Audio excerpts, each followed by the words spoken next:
911, do you need police, fire, or medical? Yeah, I'm at a little Big Econ State Park. My girlfriend got bit by a gator. She's dead. She's real bad. On June 28, 2026, 31-year-old Brittany Clark is brutally attacked by an alligator on one of 911. Do you need police, fire, or medical? There's a gator. It's got my girlfriend. Oh, God. Her arms. Her arms are just gone. According to the Seminole County Sheriff's Office incident report on July 14, 2026, at approximately 3:22 p.m., a 27-year-old female sustained catastrophic trauma consistent with a large alligator attack while wading in a designated recreational stretch of the Econlockhatchee River. The report is 2 pages. The narrative is clinical. Boyfriend engaged the animal physically to effect rescue. Victim transported with bilateral upper extremity amputations. Pronounced at 4:47 p.m. In the margins of that report, a single handwritten notation from the responding deputy reads, "Engagement ring recovered downstream, still in a zipped pocket. Pocket never opened. Picture a man standing in waist, deep black water, cradling what remains of the woman he was going to marry. The river current is still.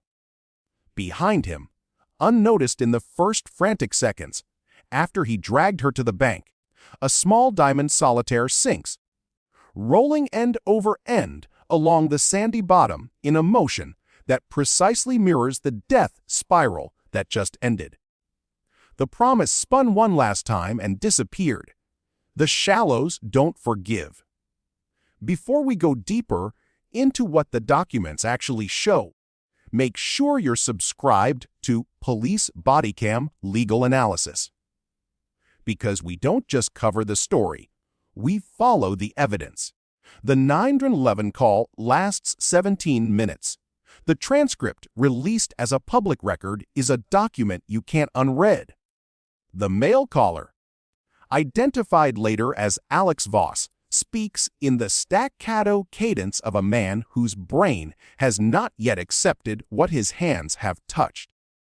"We were just standing in the water, up to our hips. She was laughing. I was about to. It doesn't matter now.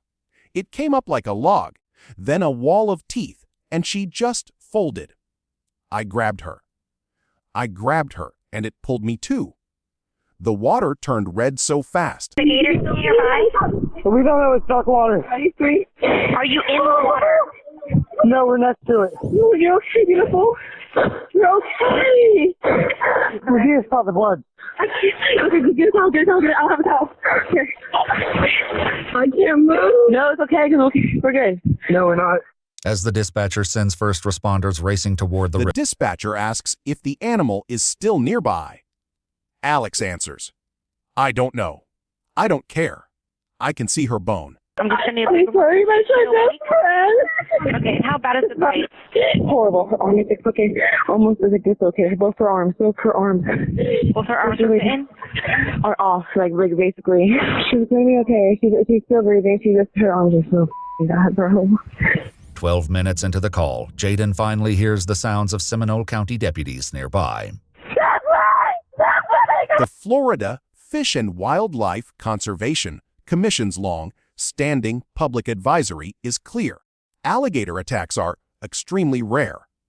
Waterfront recreation is promoted as safe with basic caution. FWC's own Living with Alligators brochure, last updated in 2025, states serious injuries are uncommon. Attacks often result from the animal being fed or feeling threatened. The irony is not subtle. It is lethal. Alex Voss and his girlfriend, Sarah Chen, were standing in 3 feet of clear, shallow water. They were not feeding anything. They were not threatening anything.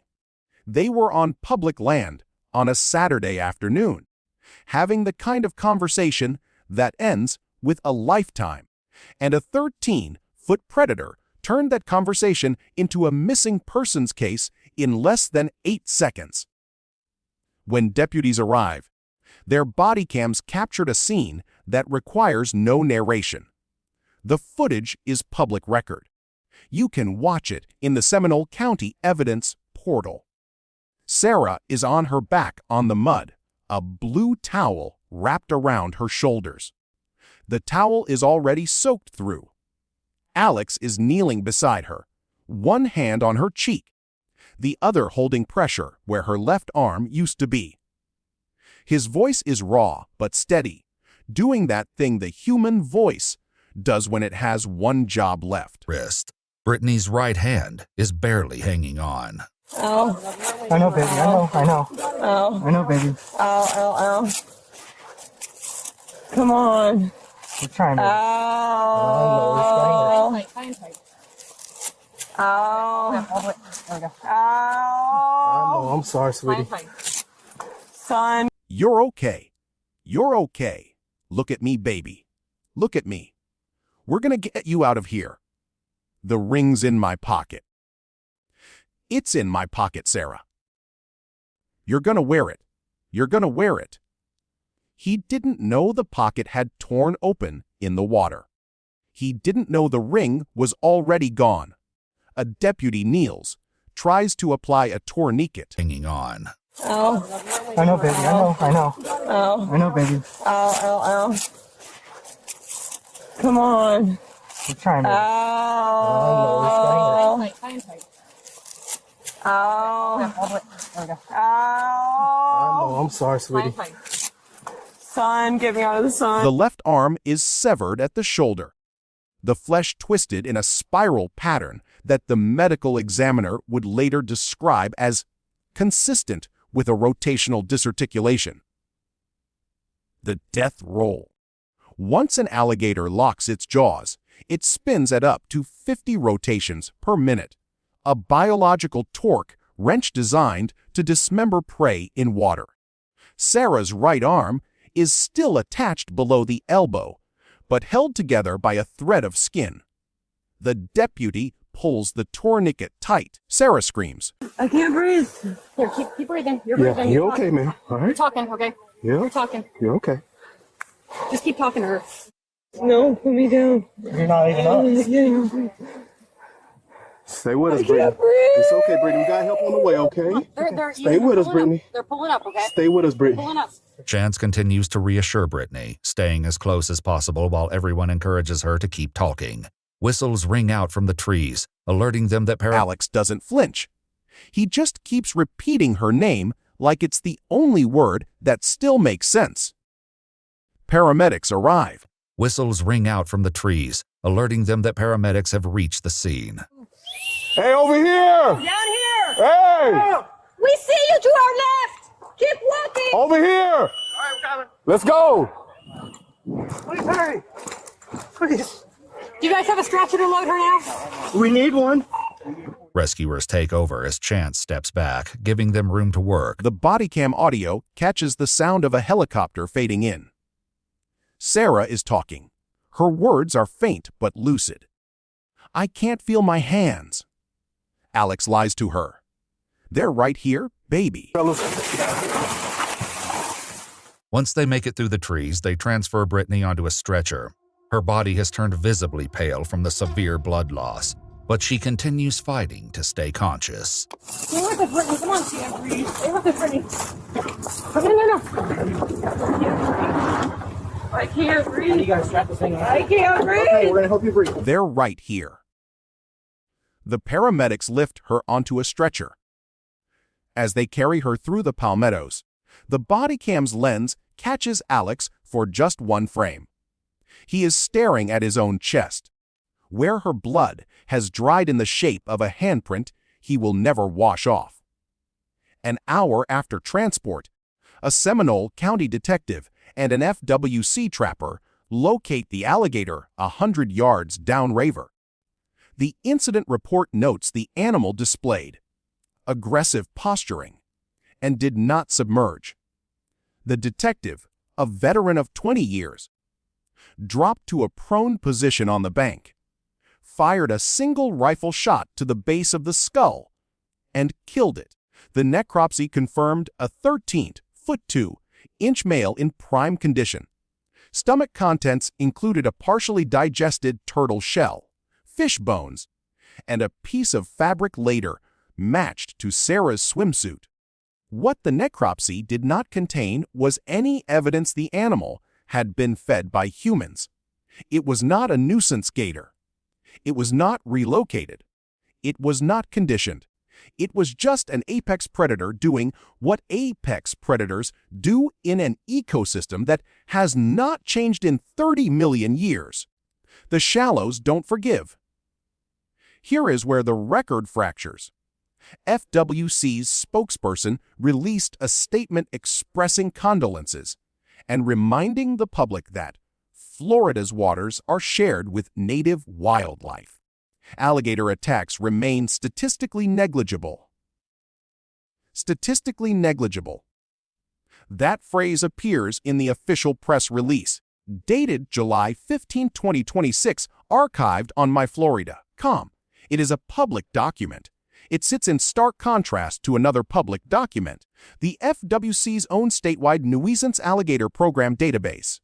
Between January and June of 2026, 647 nuisance alligators were removed from Florida waterways, a 14% increase over the same period in 2021.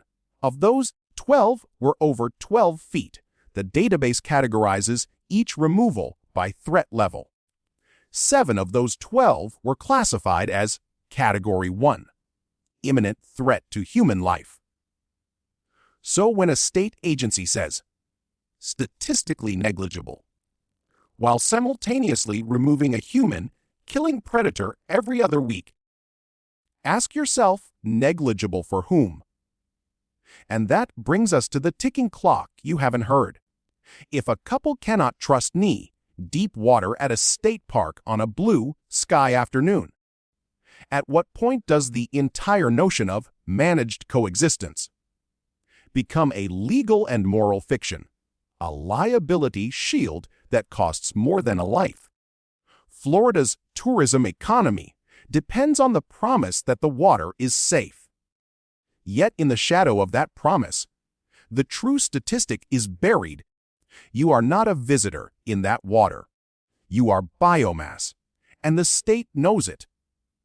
Alex Voss spoke to detectives on the riverbank, Bodycam rolling. Like, we're all just sitting there chilling in the water talking. And like a 12-foot gator snatched her, started trolling her, death rolling her. Once an alligator has a secure bite, it may perform what's known as a death roll, a violent spinning maneuver used to subdue and dismember prey. This may help explain. That footage is part of the investigative file. He described the attack with the precision of a man still trapped in the loop of those 8 seconds. I saw the snout first. Thanks to you, we were able to track down where you guys were and get her to help as soon as possible. Okay, you did a great job, okay? Are you from around here? Oh yeah, I'm from Orlando. Me and Brittany live together. With you? Yes. As deputies continue to gather information, Chance begins describing the attack. Did you see the alligator prior to this at all? No. At what point did you see the alligator? Once, yeah. When I'd seen his face walk on the arm. Okay. When she was getting twisted. Then the lunge. She was under, then up, then spinning. I tried to gouge its eyes. I was dragging her and the gator together. I was dragging the gator with me. After physically struggling with the alligator, it finally released Brittany, allowing Chance to bring her back to shore. About an hour after first responders arrived, a Seminole County detective saw the 13-foot alligator still moving. I was in the death roll with her, and when it let go, I pulled. But her arms, they just stayed in the mouth. I pulled her toward the bank, and I saw both arms still there, floating away from me. The detective, a man trained to absorb trauma for a living, had no follow-up question. Good. You did a good job, man. You did a great job. You did what you could. That was good. Listen, we're going to get her to some good doctors. Her family's out in California. What's that? Her family's in California. She's not giving us a good job. Alex's open letter to Sarah, posted on a GoFundMe page and verified by the sheriff's office, reveals something the body cam doesn't show. You were the only person who understood why I still believed in promises. I had the ring in my pocket. I was going to ask you right there, in the water, because you said the river was your church. I never got to open the pocket.